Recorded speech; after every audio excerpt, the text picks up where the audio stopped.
बच्चों, मैं प्रशांत पाठक, सहायक अध्यापक गणित, MD Jain inter college Hariparvat Agra, अध्याय 4 द्विघात समीकरण के भाग 2 में आपका पुनः स्वागत करता हूं। बच्चों, आपने देखा कि भाग 1 में हम अध्याय से संबंधित प्रमुख की पॉइंट्स को पढ़ रहे थे और हम 1 और 2 की पॉइंट को पूरा कंप्लीट कर चुके थे। साथ ही साथ हमने थर्ड की पॉइंट की गुणनखंड विधि सीख ली थी। अब इससे आगे का अध्ययन हम इस भाग में करेंगे। चलिए बच्चों, अब थर्ड की पॉइंट की दूसरी विधि की तरफ चलते हैं। दूसरी विधि है हमारी पूर्ण वर्ग विधि, यानी कंप्लीटिंग द स्क्वायर मेथड। तो पहले मैं मानक द्विघात समीकरण लिख रहा हूं हमेशा की तरह, फिर मैं विधि आपको स्टेप बाय स्टेप समझाता जाऊंगा और आप उसको आत्मसात करते जाएंगे, जिसके आधार पर हम क्वेश्चंस करेंगे। ठीक है, तो पहले लिखता हूं मैं ax² + bx + c = 0, जहां पर a is not equal to 0, a का मान 0 नहीं है। अब बच्चों, इस विधि में सबसे पहले हमें क्या करना है कि जो x² का कोफिशिएंट यानी गुणांक है उसको 1 बनाना है। तो यहां पर आपका x² का कोफिशिएंट है a, इसको 1 बनाने के लिए मुझे पूरे समीकरण में a का भाग देना पड़ेगा। तो पहले मैं वो भाग देता हूं। तो देखिए, यहां मैंने लिखता हूं पहले समीकरण में a का भाग देने पर, जैसे ही मैंने भाग दिया तो देखिए यहां a में जब a का भाग दिया तो ये तो 1 हो गया, प्लस b में जब a का भाग दिया तो ये हो गया b/ax + c/a = 0। तो ये हमारा पहला पार्ट आ गया। अब इसके हम दूसरे स्टेप की तरफ चलते हैं। दूसरे स्टेप में हमें क्या करना है, जो मध्य पद है हमारा, उस मध्य पद में अंश तथा हर में 2 का गुणा करना है। ठीक है, पहले मैं करता हूं, फिर आपको बताऊंगा क्यों किया गया वो। ठीक है, तो x² + 2, यहां पर मैंने ऊपर नीचे गुणा किया तो ये आ गया b/2ax + c/a = 0। अब चूंकि अंश और हर में 2 का गुणा हुआ है तो जो पद था उसमें तो कोई चेंज नहीं आया, उसमें किसी प्रकार का परिवर्तन नहीं हुआ। अब ये किया क्यों, इसके ऊपर समझते हैं। देखो बच्चों, हमने एक फॉर्मूला पढ़ा है x + y का वर्ग = होता है x² + 2xy + y²। ये आपने फॉर्मूला पढ़ा हुआ है। अब इस फॉर्मूले के अनुरूप हम इसको पूर्ण वर्ग बनाने की चेष्टा कर रहे हैं। तो यहां पर देखिए x² + 2xy, अब ये जो टर्म है वो ये वाला टर्म है y, क्योंकि देखिए x² यहां पर है 2x आ गया, जो बचा हुआ पद हुआ वो y हुआ। अब इस y को हमें प्राप्त करना था, इसलिए हमने ऊपर नीचे 2 का गुणा किया। अब पूर्ण वर्ग के लिए कमी किस चीज की है हमारे पास, इस y² की। y² यानी जो y हमारा यहां निकल कर आया उसके वर्ग की कमी है, तो हम उसके वर्ग को अपनी तरफ से जोड़ेंगे इस समीकरण में। ठीक है, जिससे कि हमारा पूर्ण वर्ग बन जाए। समझ में आ रहा है? तो देखिए जोड़ते हैं, तो x² + 2b/2a × x प्लस इसको हमें जोड़ना है तो b/2a का वर्ग। लेकिन जब हम समीकरण में कोई चीज जोड़ेंगे तो हमें वो घटानी भी पड़ेगी, अगर ऐसा नहीं करेंगे तो समीकरण हमारा चेंज हो जाएगा। तो जो हमने जोड़ा वही हम घटा देते हैं, और प्लस का c/a अपनी जगह पर = 0, यानी अब समीकरण भी अपरिवर्तित रहा और हमने वर्ग भी बनाने की चेष्टा की। अब देखिए इन तीनों टर्म को आप देखिए, ये हमारा इसी के अनुरूप x + b/2a का वर्ग बन गया, पूर्ण वर्ग बना लिया हमने। अब जो बाद के टर्म थे उनको खोलते हैं। माइनस का जब इसको वर्ग किया तो b²/4a² हो गया + c/a = 0। ठीक है, कोई दिक्कत? तो ये हो गया हमारा x + b/2a का वर्ग। माइनस साइन हमने कॉमन ले लिया, अंदर आ गया हमारा। देखिए माइनस साइन जब हम कॉमन लेंगे तो अंदर वाले चिन्ह परिवर्तित हो जाएंगे। तो ये जो माइनस का था ये तो प्लस का हो गया, और ये वाला चिन्ह माइनस का हो जाएगा। क्लियर? अब अगले स्टेप की तरफ चलते हैं, x + b/2a का वर्ग, ठीक है, माइनस दोनों का हमने एलसीएम लिया, 4a² एलसीएम आएगा, यह आ गया b² - 4ac = 0। अब देखिए इसको भी हम वर्ग के रूप में लिखते हैं, तो हमारे पास आ गया ये x + b/2a का वर्ग माइनस, अगर हम इसको ऐसे लिख रहे हैं, अंडर रूट में b² - 4ac इसका वर्ग, तो इसमें कोई दिक्कत है किसी को? कोई दिक्कत नहीं है, ब्रैकेट हम एक सही लगाएंगे। तो क्योंकि जब हम ऊपर का वर्ग करेंगे तो ये संख्या आ जाएगी और नीचे का वर्ग करेंगे तो ये संख्या आ जाएगी। क्लियर हो गई बात आपको? अब हमने एक और फॉर्मूला पढ़ा हुआ है, वो फॉर्मूला कौन सा था? x square minus y square is equal to x minus y into x plus Y.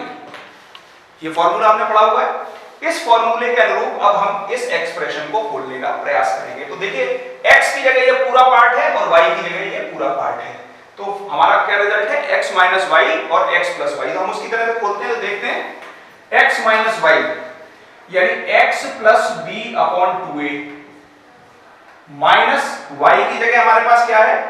Under root b square minus 4ac upon 2a। कोई दिक्कत? ठीक है।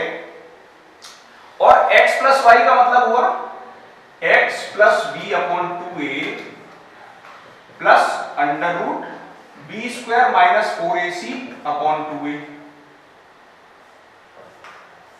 बराबर 0, क्योंकि बराबर 0 हमें रखना है। अब इसको सॉल्व करते हैं, तो ये हो गया हमारा x। अब देखिए ध्यान से, यहां पर हो गया हमारे पास x अपनी जगह हमने रख दिया और ये हम लिख देंगे b minus under root b square minus 4ac upon 2a। ठीक है, समझ में आ गई बात? यानी इन दोनों कांस्टेंट टर्म को हमने एक साथ ले लिया। अब दूसरे में भी ऐसे ही करते हैं, x प्लस ये हो गया हमारा b plus under root b square minus 4ac upon 2a बराबर 0। तो ये हमारे पास दो रैखिक व्यंजक आ गए। अब इनको हम, जैसा आप समझ चुके हैं पिछली विधि में, कि जब दो रैखिक व्यंजक के रूप में हमारा समीकरण आ जाता है तो हम उसे, जब उनका प्रोडक्ट 0 के बराबर है तो हम उसे क्या करेंगे? या तो ये 0 होगा या ये 0 होगा। इसका मतलब हुआ x plus b minus under root b square minus 4ac upon 2a बराबर 0, अथवा x plus b plus under root b square minus 4ac upon 2a बराबर 0। ठीक, जब इसको सॉल्व करते हैं तो ये आ जाएगा हमारा x is equal to minus b minus under root b square minus 4ac upon 2a, अथवा जब इसको हल करेंगे तो आ जाएगा x is equal to minus b plus under root b square minus 4ac upon 2a। और फाइनली जब हम इसको हल करते हैं तो आएगा x is equal to, minus चिन्ह को अंदर ले जाते हैं, minus b plus under root b square minus 4ac upon 2a, अथवा x is equal to minus b minus under root b square minus 4ac upon 2a। ठीक है, तो दो रूट हमारे पास निकल कर आ गए इस प्रक्रिया में। और हम इसको अगर एक ही रूप में लिखना चाहें तो हम इसे ऐसे लिख सकते हैं, x बराबर minus b plus minus under root b square minus 4ac upon 2a। यानी इस प्रकार से हमने पूर्ण वर्ग विधि से दो मूल आपके निकाल लिए दिए गए द्विघात समीकरण में। क्लियर हो गया? आपको ये कॉन्सेप्ट पूरी तरह क्लियर हो गया होगा। अभी मैं एक प्रश्न की सहायता से आपको ये कॉन्सेप्ट फिर से एक बार समझाने की कोशिश करूंगा। बच्चों, एक उदाहरण के माध्यम से भी मैं आपको पूर्ण वर्ग विधि समझाने का प्रयास करता हूं। अभी मैंने मेथड आपको समझाया, अब मैं एक एग्जांपल से आपको समझाता हूं। एक क्वेश्चन लेते हैं, एनसीईआरटी का क्वेश्चन है, 2x square minus 7x plus 3 बराबर 0। ये एक द्विघात समीकरण हमको दिया गया है और इसका हल करना है हमें पूर्ण वर्ग विधि से। तो सबसे पहले हम पूर्ण वर्ग विधि के जो प्रोसीजर है उसको फॉलो करते हैं। सबसे पहले मैंने आपसे कहा था कि इसमें x स्क्वायर का कोफिशिएंट मुझे 1 बनाना है, तो उसे बनाने के लिए हम क्या करेंगे? समीकरण में 2 का भाग देने पर, समीकरण में 2 का भाग दे रहे हैं। देखिए भाग देते हैं, यहां 2 का भाग दिया तो ये हो गया x square minus 7/2x plus 3/2 बराबर 0। ठीक है, अगले स्टेप में मैंने आपको बताया था कि मध्य पद में अंश और हर में 2 का गुणा करते हैं। देखते हैं उसे। एक्स स्क्वायर माइनस 2 7/2 का गुणा किया तो ये 4 हो गया, x प्लस 3/2 बराबर 0। फिर मैंने आपको बताया था जो ये वाला टर्म आता है इसका वर्ग हम जोड़ेंगे और उसी वर्ग को हम घटाएंगे, तो वो करते हैं। तो यहाँ पर हुआ x square minus 2 into 7/4 into x plus हमने किया 7/4 का वर्ग और यही हमने माइनस कर दिया और 3/2 अपनी जगह पर। तो समीकरण भी अपरिवर्तित रहा हमारा क्योंकि हमने जो जोड़ा था वही हमने घटा दिया। चलिए चलते हैं आगे। जैसे ये तीनों टर्म हमें मिले हमारा ये बन गया x माइनस 7/4 का वर्ग। ये माइनस साइन इसलिए क्योंकि यहाँ पर जो 2ab का टर्म है वो नेगेटिव है और आपको मालूम है x माइनस y का होल स्क्वायर होता है x square minus 2xy plus y square. तो माइनस साइन की वजह से यहाँ पर माइनस आया। जो प्रक्रिया हमने कॉन्सेप्ट में सीखी थी वहां प्लस इसलिए आया था क्योंकि तीनों टर्म धनात्मक थे। ठीक, तो ये हो गया x माइनस 7/4 का वर्ग। अब जो बचे हुए दोनों टर्म थे उसको देखा, बोलते हैं तो ये हो गया आपका 7 का वर्ग हुआ आपका 49 और 16 प्लस का 3/2 बराबर 0। फिर मैंने आपको बताया था कि अब हम इनको माइनस साइन कॉमन लेंगे, तो x माइनस 7/4 का वर्ग माइनस कॉमन ले लिया तो 49/16 जो था वो ऋणात्मक था तो अंदर जाकर वो धनात्मक हो गया और ये आपका ऋणात्मक हो गया। क्लियर। अगले स्टेप में चलते हैं। तो x माइनस 7/4 का वर्ग माइनस आपका यहाँ पर एलसीएम हमारा आया 16, 49 माइनस 8 बार गया 24 बराबर 0। अगले स्टेप में देखते हैं x माइनस 7/4 का वर्ग माइनस 49 में से 24 गए 25/16 बराबर 0। ठीक है, अगले टर्म की तरफ चलते हैं अगले स्टेप में। तो x माइनस 7/4 का वर्ग और इसको मैं जब वर्ग के रूप में लिखूंगा तो ये 5/4 का वर्ग है। ठीक है, तो माइनस 5/4 का वर्ग बराबर 0। ठीक है, तो फिर वही मैंने फॉर्मूला लगाया a square minus b square is equal to होता है a minus b a plus b।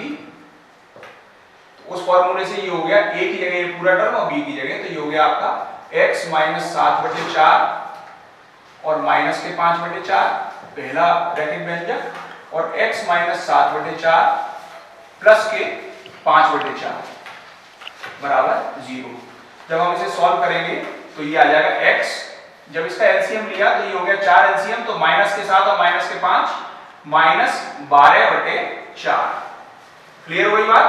और जब यहां पर मैंने एलसीएम लिया तो ये आ गया x माइनस के 7 प्लस के 5 माइनस 2/4 बराबर 0। जब इसे सॉल्व करेंगे तो ये हो गया x minus 3 into x minus 1/2 बराबर 0। क्लियर हुई बात, समझ में आ गई यहां तक की। अब दो रैखिक व्यंजक आ गए 0 के बराबर है उनका प्रोडक्ट, तो इसका मतलब हुआ x माइनस 3 बराबर 0 अथवा x माइनस 1/2 बराबर। बच्चों थर्ड की पॉइंट की अंतिम विधि की तरफ चलते हैं जो कि हमारी द्विघात सूत्र विधि अर्थात क्वाड्रेटिक फार्मूला मेथड है। इसको हम श्रीधराचार्य सूत्र विधि भी कहते हैं। तो पहले मैं मानक द्विघात समीकरण लिख रहा हूं बच्चों ax square plus bx plus c बराबर 0, जहां पर a का मान 0 के बराबर नहीं है। बच्चों अभी हमने पूर्ण वर्ग विधि करी थी, उसमें हमने इसी समीकरणों को हल किया था और x के दो मान निकाले थे, x बराबर minus b plus minus under root b square minus 4ac upon 2a। ये दो मान निकाले थे, एक धनात्मक चिन्ह से एक ऋणात्मक चिन्ह से। और बच्चों यही आपका क्वाड्रेटिक फार्मूला है, इसमें कुछ नई चीज नहीं है, वही फार्मूला हमने जो डेरिवेशन किया है वही क्वाड्रेटिक फार्मूला कहलाता है।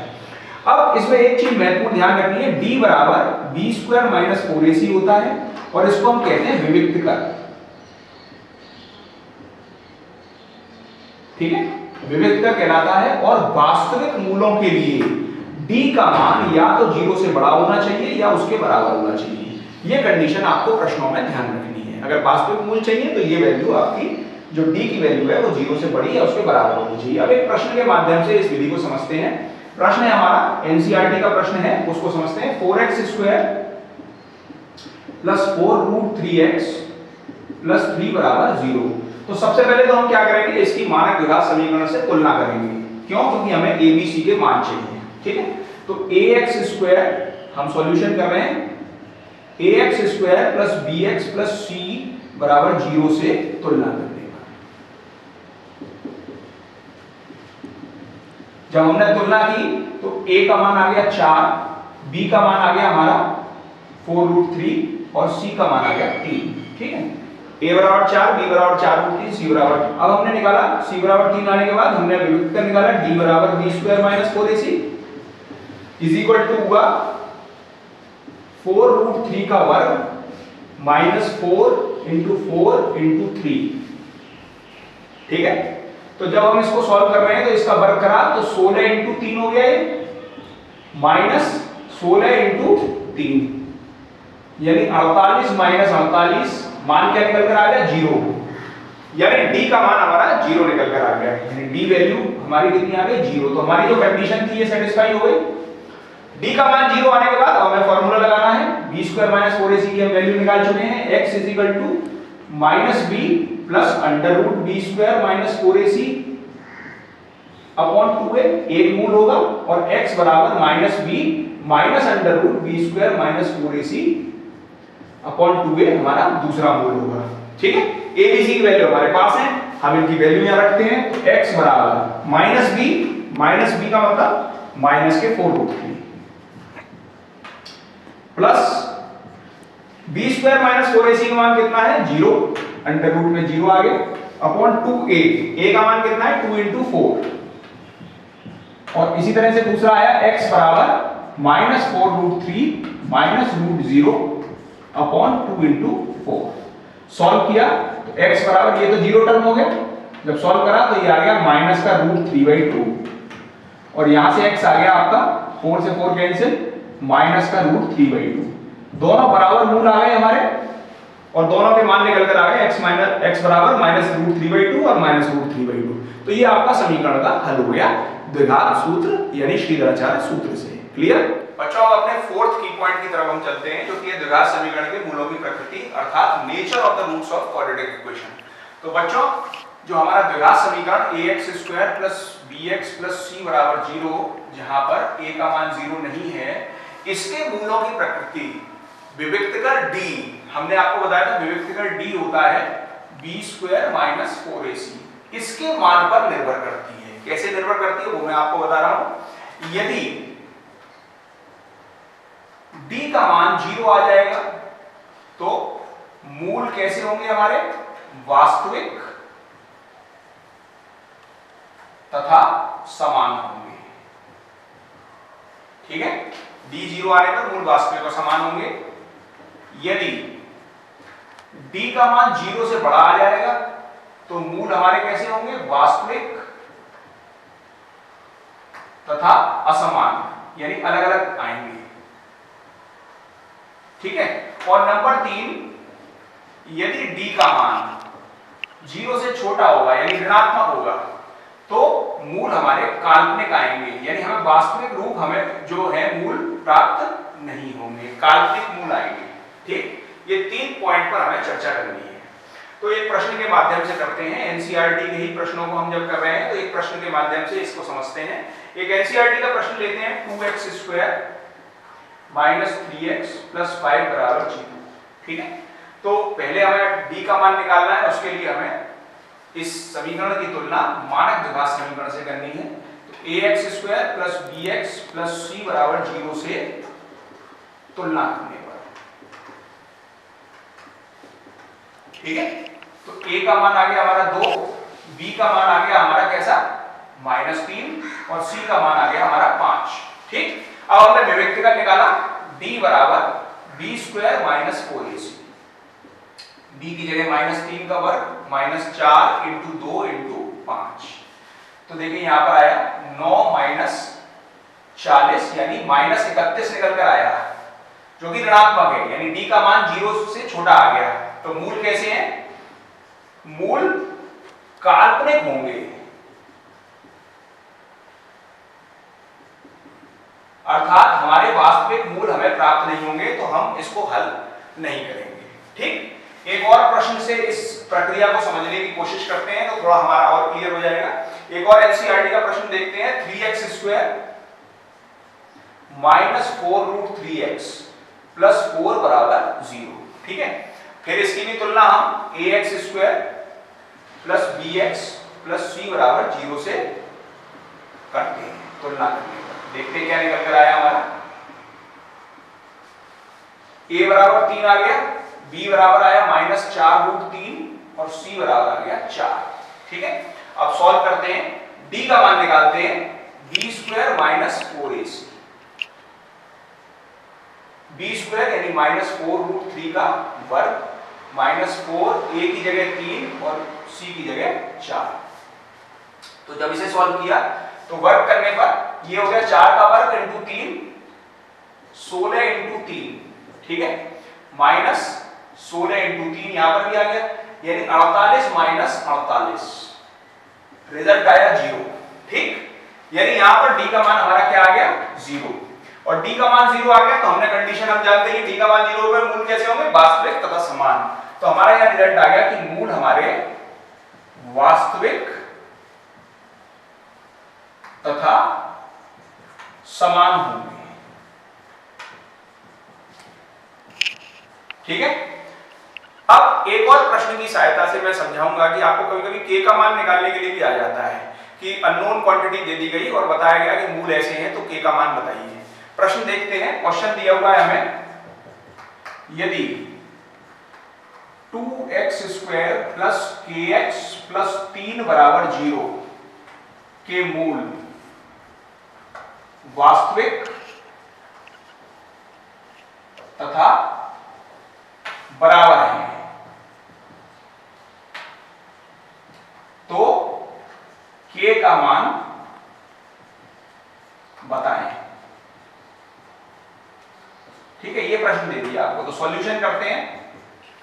पहले तो दिए गए समीकरण की 2x² प्लस kx प्लस 3 बराबर 0 की ax² plus bx plus c बराबर 0 से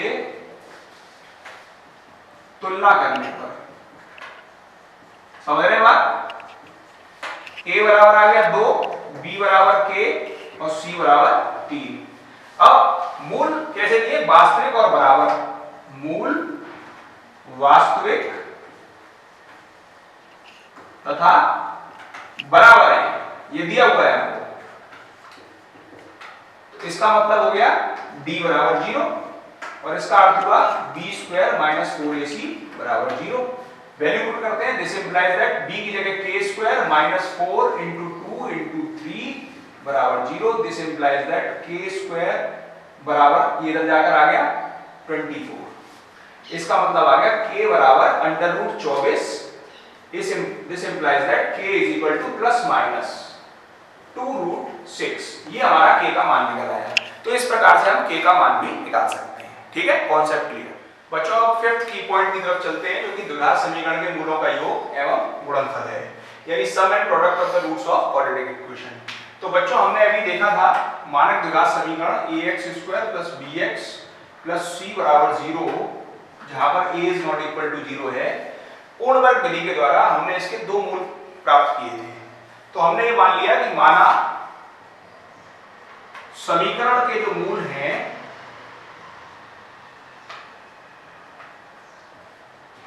अल्फा तथा बीटा हैं। ठीक है, तो हमारे अनुसार जो आए थे मूल वो निकल कर आए थे, अल्फा हो गया हमारा -b plus √b² minus 4ac upon 2a, और बीटा हमने मान लिया -b minus √b² minus 4ac upon 2a। अब हमें निकालना है मूलों का योग एवं गुणनफल, यानी मूलों का योग हमारा जो पहला पार्ट में निकालना है वो निकालते हैं अल्फा प्लस बीटा। देखिए ऐड करते हैं तो इसको जब अलग अलग लिखते हैं तो ये हो गया -b upon 2a plus √b² minus 4ac upon 2a। ये अल्फा हो गया, plus beta -b upon 2a minus √b² minus 4ac upon 2a। अलग अलग कर लिया हमने। तो जब ऐड करेंगे तो देखिए ये ऋणात्मक टर्म बिल्कुल समान है, इसके यहाँ धन का चिन्ह है या ऋण का, तो ये दोनों कैंसिल हो गए। हमारे पास बचे केवल ये दो टर्म, क्योंकि इनके चिन्ह समान थे। तो हमारा निकल कर आया -2b upon 2a, minus b upon 2a यहाँ से और माइनस b अपॉन 2a यहाँ से, 2 से 2 कैंसिल आ गया, माइनस b अपॉन a। तो इसलिए मूलों का योग अल्फा प्लस बीटा आ गया हमारा माइनस b अपॉन a। इस तरीके से मूलों का योग का जो फॉर्मूला हमारा आता है वो ये आता है। ठीक, अब प्रोडक्ट ऑफ रूट्स निकालना है, मूलों का गुणनफल यानी अल्फा इंटू बीटा। उसमें भी हमने यही प्रक्रिया अपनाई, अल्फा को हमने अलग अलग करके लिखा minus b upon 2a plus under root b square minus 4ac upon 2a, और बीटा को भी इसी प्रकार से लिखा minus b upon 2a minus under root b square minus 4ac upon 2a। ठीक है, तो अल्फा बीटा जो निकल कर आया हमारा, देखिए ये फॉर्मूला बना a minus b, a plus b और a माइनस बी का, जो कि हमारा फॉर्मूला होता है, हमने फॉर्मूला पढ़ा है a plus b into a minus b is equal to होता है a square minus b square. उस फॉर्मूले की सहायता से a स्क्वायर यानी माइनस बी अपॉन 2a का वर्ग minus b square under root b square minus 4ac upon 2a का वर्ग। समझ में आ गई बात? और जब हमने इसको खोला तो अल्फा बीटा का जो मान निकल कर आया वो आया, यहां से आया b square upon 4a square, और माइनस के यहां से निकल कर जो आएगा b square minus 4ac upon 4a square. ठीक, तो जब इसे सॉल्व करेंगे तो देखिए ध्यान से, alpha beta is equal to b square upon 4a square, ये वाला टर्म, और माइनस साइन के साथ हमने खोला तो देखिए पहले वाले टर्म को हम अलग करके लिख रहे हैं, तो माइनस साइन की वजह से जो ये धनात्मक था खुलने पर ऋणात्मक हो जाएगा, और जो ये ऋणात्मक वाला टर्म था वो धनात्मक हो जाएगा, plus 4ac upon 4a square लिख दिया। तो अल्फा बीटा ये दोनों टर्म देखिए समान है लेकिन चिन्ह अलग अलग कट गए। हमारा रिजल्ट आया 4ac अपॉन 4a स्क्वायर, और इसमें से हमने जब कैंसिल आउट किए कॉमन टर्म तो हमारा आ गया c अपॉन a। तो मूलों का गुणनफल जो हमारा आता है वो आता है हमारा c अपॉन a। ठीक है, तो मूलों का योग और गुणनफल का जो फॉर्मूला है वो इस प्रकार से हमारा निकल कर आता है। ये कॉन्सेप्ट आपको क्लियर हो गया होगा। चलिए बच्चों, अब 6th की पॉइंट पर चलते हैं। दिए गए मूलों द्वारा द्विघात समीकरण ज्ञात करना, यानी हमें रूट्स दिए हुए हैं उससे समीकरण कैसे निकालेंगे। तो ax square plus bx plus c बराबर 0, मान लीजिए इसके रूट्स आपको दिए हुए हैं अल्फा तथा बीटा, मूल है ये दिया हुआ है। तो हम सबसे पहले क्या करेंगे, अल्फा प्लस बीटा का मान निकालेंगे और उसके बाद अल्फा बीटा का मान निकालेंगे। ठीक है, और उसके बाद हम इस समीकरण में वो मान पुट कर देंगे। तो यही हमारा द्विघात समीकरण हो जाएगा। अब एक एग्जांपल देखते हैं। जैसे मान लीजिए आपको एक समीकरण है, द्विघात समीकरण, जिसके मूल दिए हुए हैं अल्फा बराबर 3 और बीटा बराबर 2। ठीक है, तो हमारे अनुसार हमने क्या करा, अल्फा प्लस बीटा निकाला जो कि होगा 3 प्लस 2 बराबर 5। क्लियर। इसके बाद हमने अल्फा बीटा निकाला जो कि है 3 इंटू 2 बराबर 6, और उसके बाद हमने दिए हुए समीकरण में इसको हमने पुट कर दिया। तो ये हो गया x square minus 5x plus 6 बराबर 0। इस तरीके से आपको द्विघात समीकरण प्राप्त हो जाएगा। बच्चों, अब हम चैप्टर के 7th की पॉइंट, अंतिम की पॉइंट की तरफ चल रहे हैं। द्विघात समीकरण का ज्यामितीय आलेखन, geometrical representation of quadratic equation. तो बच्चों, एक क्वेश्चन की सहायता से मैंने ये आपको की पॉइंट समझाया है, समझिए ध्यान से। क्वेश्चन है x square minus 5x plus 6 बराबर 0 का हल ज्यामितीय आलेखन की सहायता से क्या कीजिए।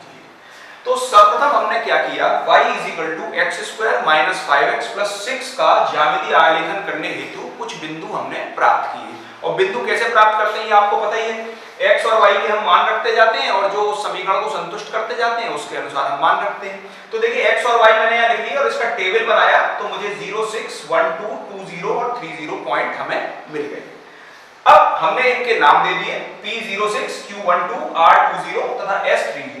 ठीक, अब इन बिंदुओं की सहायता से बच्चों मैंने ज्यामितीय आलेखन किया है। अब ध्यान से देखिए, इस ज्यामितीय आलेखन में सबसे पहले आपको ये याद रखना है, पैमाना जरूर मानना है। x अक्ष पर एक खाना बराबर 1 इकाई मैंने माना है और y अक्ष पर एक खाना बराबर 2 इकाई मैंने माना है। ठीक, इसके बाद मैंने यहाँ पर x o x dash x अक्ष दिखाया है और y o y dash y अक्ष दिखाया है। अब जब मैंने ग्राफ प्लॉट किया है तो मैं आपका ज्यामितीय आलेखन देख रहा हूं, तो उसमें x अक्ष को बिंदु r 2,0 तथा s 3,0 पर प्रतिच्छेदित करता है। अब मैंने x अक्ष को ही क्यों देखा?